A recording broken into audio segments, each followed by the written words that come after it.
और आज के ट्यूटोरियल में हम लोग बाकी सारे जो कोड ब्लॉक्स हैं उनको गौर से पढ़ेंगे। तो सबसे पहले हम लोग देखते हैं जॉइन को। अब ये जो कोड ब्लॉक है ये क्या करता है, ये हमारे दो वर्ड्स को आपस में जॉइन कर सकता है।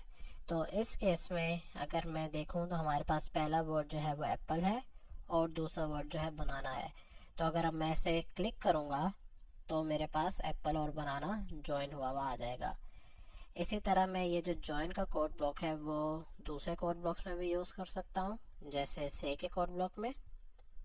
और मैं ये जॉइन इसके अंदर ले आता हूँ और मैं ये जॉइन 5 सेकंड्स के लिए अगर रन करूँ से ब्लॉक को, तो हम लोग देखेंगे कि एप्पल और बनाना यहाँ पे जॉइन हुआ हुआ आ रहा है।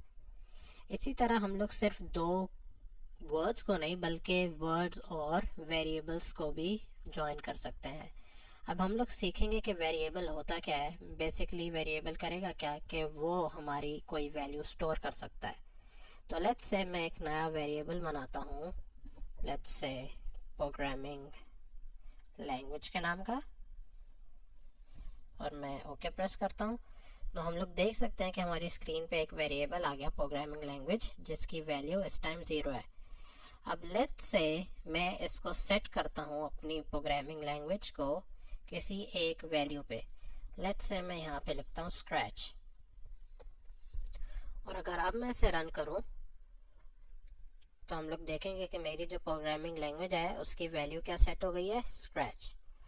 और अब मैं क्या कर सकता हूँ, इस जॉइन में इन दो वर्ड्स के बजाय मैं अपना वेरिएबल भी इस्तेमाल कर सकता हूँ। तो मैंने अपना वेरिएबल इधर लिखा, और अगर अब मैं यहाँ पे लिखूँ वेलकम टू, और अगर अब मैं इस सेव ब्लॉक को रन करूँ तो हम लोग देख सकते हैं कि हमारी स्क्रीन पे लिखा आ रहा है वेलकम टू स्क्रैच। तो इसी तरह हम लोग इस जॉइन के ब्लॉक में वर्ड्स, नंबर्स और वेरिएबल इस्तेमाल कर सकते हैं। अगर हम लोग अपना अगला कोड ब्लॉक देखें जो कि है लेटर का, तो ये बेसिकली करता क्या है, ये हमें बताता है कि कौन से नंबर पे कौन सा लेटर है। अब इसको डेमोन्स्ट्रेट करने के लिए मैं क्या करूँगा, अपना से का ब्लॉक डुप्लीकेट करूँगा और यहाँ पे जॉइन की जगह मैं लेटर इस्तेमाल करता हूँ, और ऐसा करता हूँ अपनी प्रोग्रामिंग लैंग्वेज को दूसरे पैरामीटर पे रखता हूँ। और अगर अब मैं इसे रन करूँ तो हो गया क्या कि ये सर्च करेगा कि हमारे पहले नंबर पे कौन सा लेटर है। तो अगर मैं इसे रन करूँ तो हम देख सकते हैं कि इधर एस लिखा आ गया, क्योंकि जो एस जो है वो हमारे पहले नंबर पर है। इसी तरह अगर मैं 4 लिखता हूँ इधर, और अगर अब मैं इसे रन करूँगा तो लिखा क्या आना चाहिए, ए, क्योंकि ए जो है वो हमारे 4th नंबर पर है। तो हम लोग देख सकते हैं स्क्रीन पे कि ए लिखा आ गया। इसी तरह अगर हम लोग अपना अगला कोड ब्लॉक यूज़ करें जो कि है लेंथ का, तो ये बेसिकली बताता है कि मेरे वर्ड की लेंथ कितनी है। तो इस केस में मैं इसको डेमोन्स्ट्रेट करता हूँ। मैं अपने कोड ब्लॉक को डुप्लीकेट करता हूँ और लेंथ यूज़ करता हूँ, और हम लोग अपने स्क्रैच की लेंथ पता करेंगे।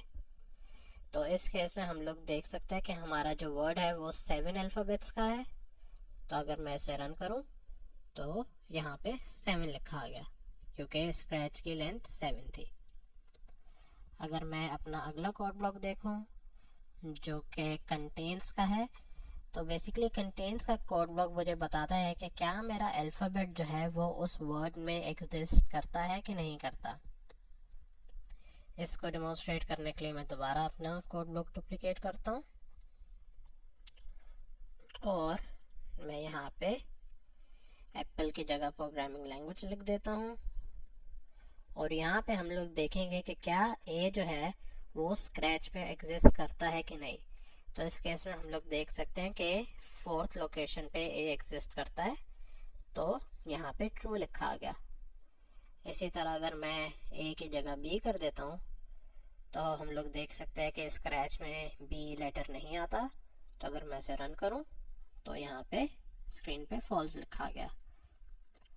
अगर हम लोग अपना अगला कोड ब्लॉक देखें जो कि है मॉड्यूलस का, तो ये जो मॉड है इसको मॉड्यूलस भी कहते हैं, और ये है हमें रिमाइंडर रिटर्न करता है मैथमेटिक्स में।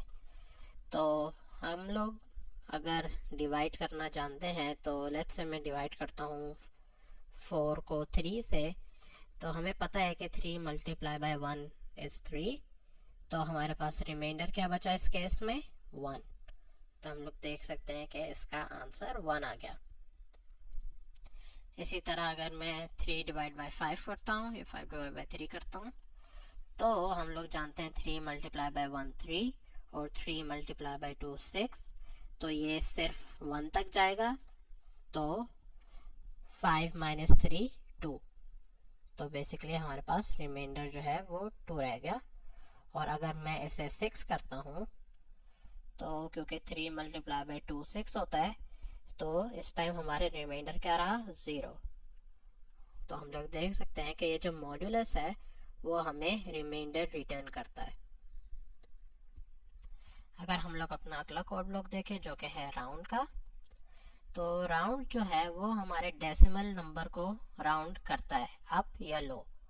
तो अगर मैं लेट्स से लिखता हूँ 3.8 और अगर अब मैं इसे रन करूँगा, तो हम लोग देखेंगे कि हमारी वैल्यू है वो 4 हो जाएगी, क्योंकि ये हमारे नंबर 3.8 को राउंड अप कर रहा है।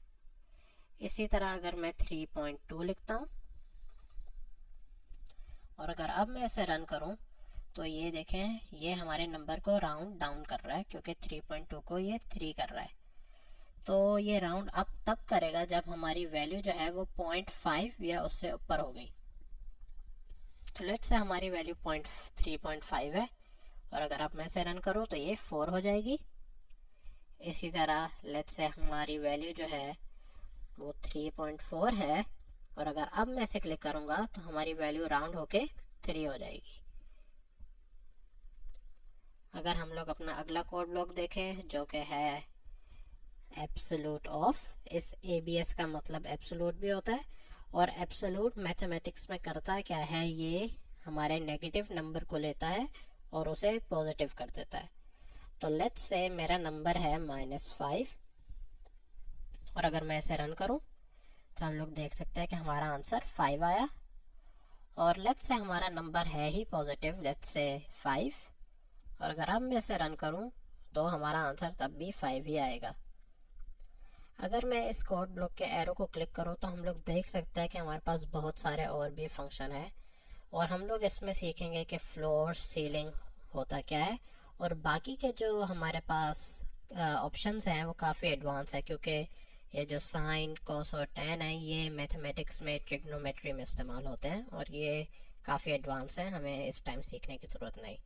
तो फर्स्ट में हम लोग देखेंगे कि फ्लोर क्या होता है। तो फ्लोर जो है वो हमारे डेसिमल नंबर को नीचे की तरफ लेकर आता है।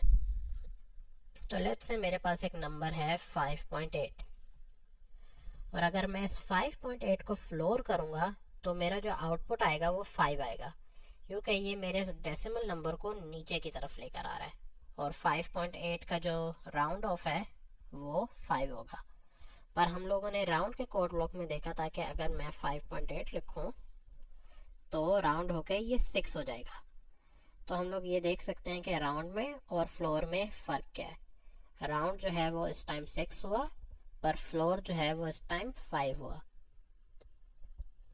इसी तरह लेट्स से हमारे पास ये 5.2 है, तो ये भी फ्लोर होके 5 हो जाएगा, और अगर राउंड में 5.2 है तो इसकी भी राउंड होके ये 5 हो जाएगा।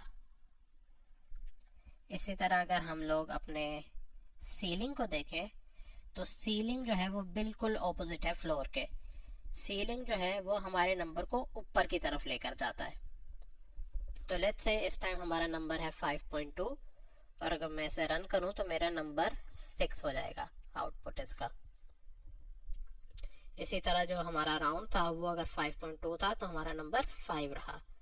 तो हम लोग ये देख सकते हैं कि राउंड और सीलिंग में फ़र्क है।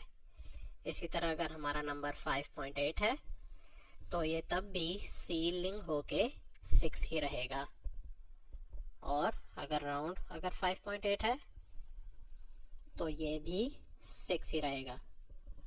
तो यहाँ पे हम लोग देख सकते हैं कि फ्लोर और सीलिंग और राउंड में फ़र्क क्या है। तो आज के ट्यूटोरियल में इतना ही। अगर आपका कोई सवाल है या आपको कुछ समझ नहीं आया तो कमेंट करें और मैं जल्द से जल्द रिप्लाई करने की कोशिश करूँगा। और अगर आपको ये चैनल पसंद है तो सब्सक्राइब करें। Thank you.